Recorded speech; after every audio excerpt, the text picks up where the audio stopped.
Now students, let us study the second type of chemical reaction, which is decomposition reaction. So let us study about second type of chemical reaction, which is decomposition reaction. Students, as I told you that decomposition reaction is opposite to that of combination reaction. Students, in this decomposition reaction, single reactant breaks to give you various products. So let us study what happens in this. In this reaction, single reactant breaks to give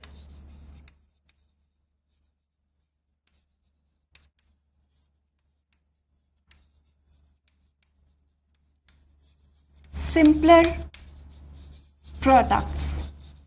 So students, as opposite to that of combination reaction, in combination reaction, two or more reactants combine to give you single product. But here in this, single reactant breaks to give you two or more products. So students, in this reaction, a single reactant breaks to give simpler products.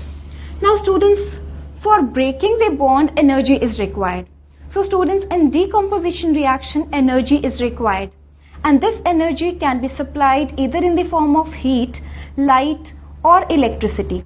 So based on the source of energy supplied, this decomposition reaction is actually of three types.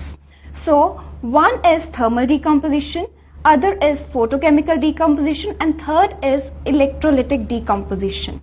So students, in thermal decomposition, as the name itself very clearly tells you, in this heat is supplied. In photochemical decomposition, for decomposition reaction to occur, light is required. And in electrolytic decomposition, in this electricity is supplied for the decomposition reaction. So let us study the three types of decomposition reactions. So we have three types. Three types of decomposition reactions are: one is thermal decomposition,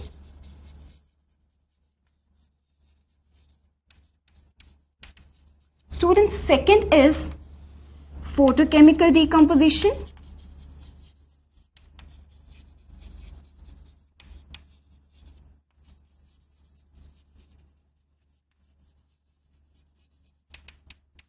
and students, third type of decomposition is electrolytic decomposition.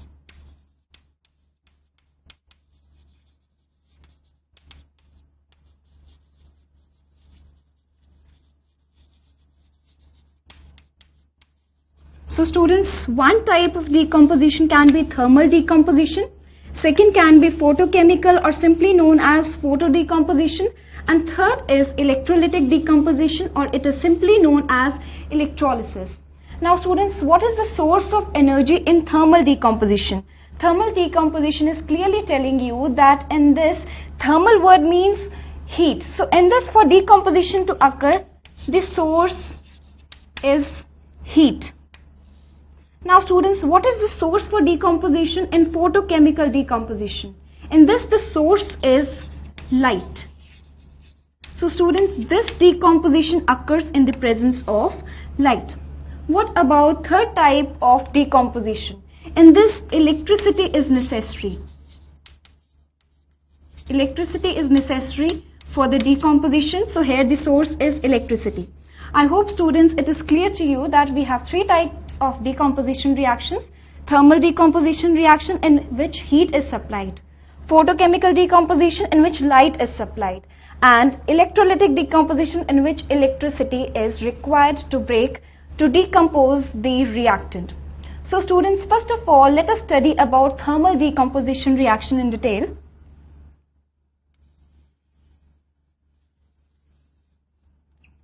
First type of decomposition reaction is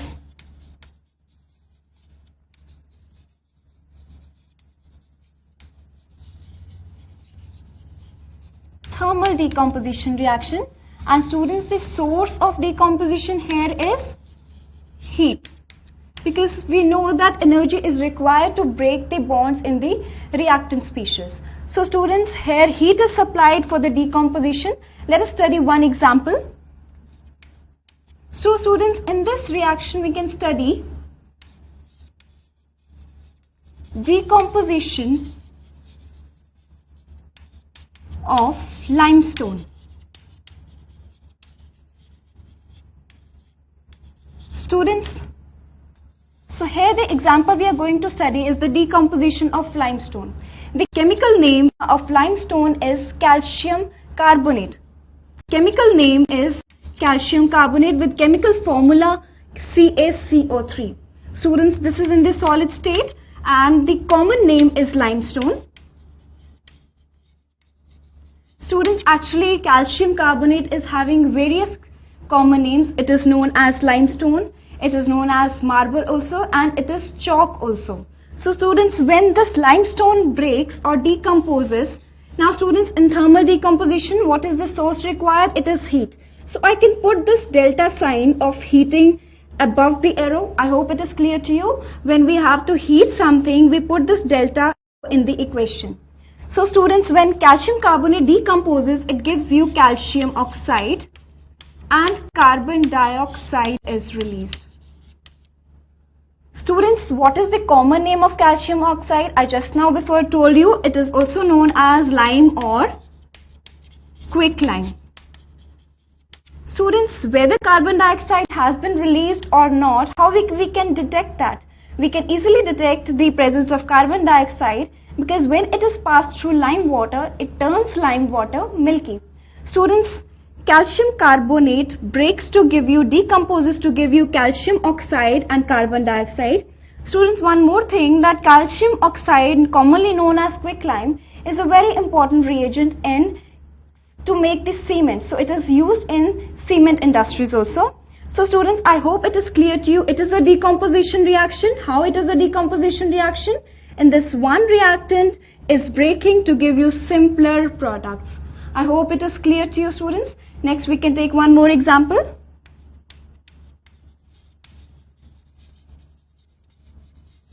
Decomposition of lead nitrate. Decomposition of lead nitrate. So students, lead nitrate also decomposes when heat is supplied. Let us see how. The chemical formula of lead nitrate is PbNO3 whole twice. Students, when it is heated, upon heating, it gives us the product which is lead oxide. Lead oxide is also in the solid state and it gives the brown fumes of nitrogen dioxide. It is in the gaseous state and students, oxygen is also liberated. So students, here in this a single product reactant is breaking to give you several simpler products. So it is obviously a decomposition reaction. Moreover, we are providing heat, so it is a thermal decomposition reaction. Students, this lead nitrate is in the solid state. It is in the solid state. Nitrogen dioxide obviously in the gaseous state, oxygen in the gaseous state. First of all, let us balance this reaction. Let us check whether this reaction is balanced or not. We can clearly see here, students, the reaction is not balanced. So if I put the coefficient 2 in front of lead nitrate, 2 in front of lead oxide and 4 in front of nitrogen dioxide, now students, you can see that this reaction is balanced now. So students, next further we can see here that it is white in color. What additional information we can see? That lead nitrate is white in color, whereas the product form, which is lead oxide, is yellow in color. And students, when this decomposition reaction occurs, brown color fumes of nitrogen dioxide are observed. So it gives brown color fumes. Students, this question is almost asked that when lead nitrate decomposes, which colored fumes are observed and of what substance those are observed. So brown colored fumes are observed because it decomposes to give you nitrogen dioxide. So I hope students this reaction is clear to you. So it is the thermal decomposition of lead nitrate. Lead nitrate is having formula PbNO3 whole twice. In the solid state it is white in color. It decomposes to give you lead oxide, which is yellow in color, giving you brown fumes of nitrogen dioxide and oxygen is also liberated. I hope students these two reactions are clear to you. Let us take one more reaction.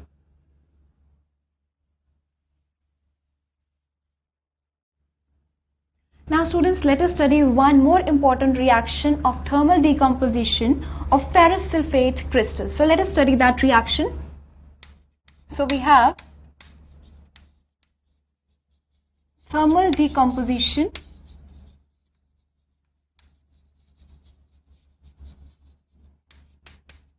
of ferrous sulfate crystals.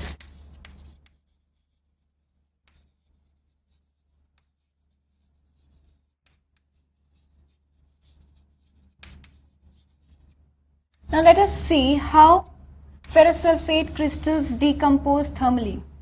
Students, the formula of ferrous sulfate crystals is FeSO4 and it contains 7 water molecules along. Students, this is the formula of ferrous sulfate crystals.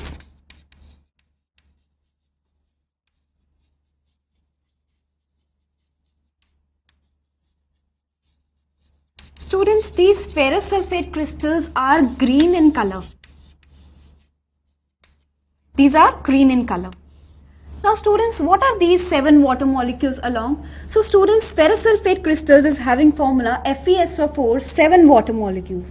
And students, these 7 water molecules along are also known as water of crystallization. Why they are known as water of crystallization? Because these water molecules are required to attain a specific structure of the ferrous sulfate crystals. Students, every salt has specific amount of water of crystallization. We have copper sulfate also. It requires 5 water molecules to attain the structure of its crystals. And students, ferrous sulfate crystals are green in color.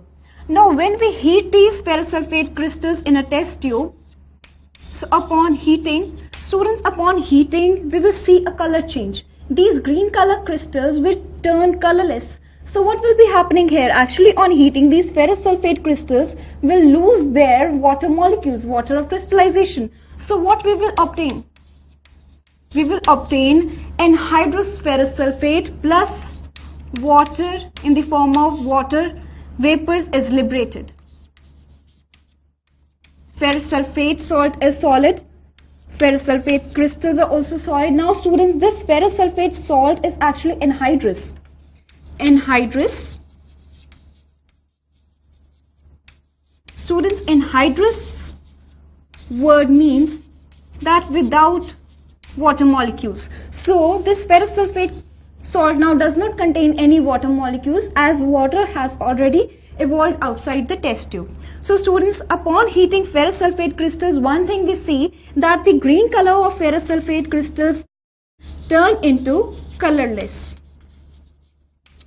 So students, ferrous sulfate crystals has white in color and simply we can say these are colorless. Now what happens upon further heating? Now students, if ferrous sulfate, anhydrous ferrous sulfate is further heated. Students, when this ferrous sulfate is further heated, we see that ferric oxide is having formula Fe2O3 plus sulfur dioxide plus sulfur trioxide is released. These two are in the gaseous state. Ferric oxide is in solid state and it is also in the solid state. So students, what is happening? When we took the ferrous sulfate crystals which are green in color, upon heating them, they lose their water molecules and turn colorless. Upon further heating, this ferrous sulfate actually turns into brown colored solid. Students, this is ferric oxide which is brown in color. So students, when this reaction occurs, when anhydrous ferrous sulfate is heated, then we see that brown colored solid is obtained which is ferric oxide and certain smell of burning sulfur is there. So students, a characteristic smell of burning sulfur is obtained because of the formation of this sulfur dioxide. Sulfur dioxide has a burning sulfur smell.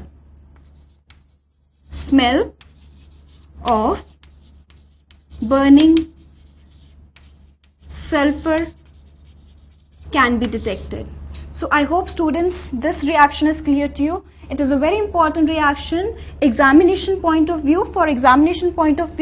Now students, in this reaction again we can see we had green color crystals of ferrous sulfate. They lost their water molecules to give you anhydrous ferrous sulfate. So anhydrous ferrous sulfate upon further heating gave you ferric oxide, which is brown in color with characteristic smell of burning sulfur, which is because of sulfur dioxide obtained.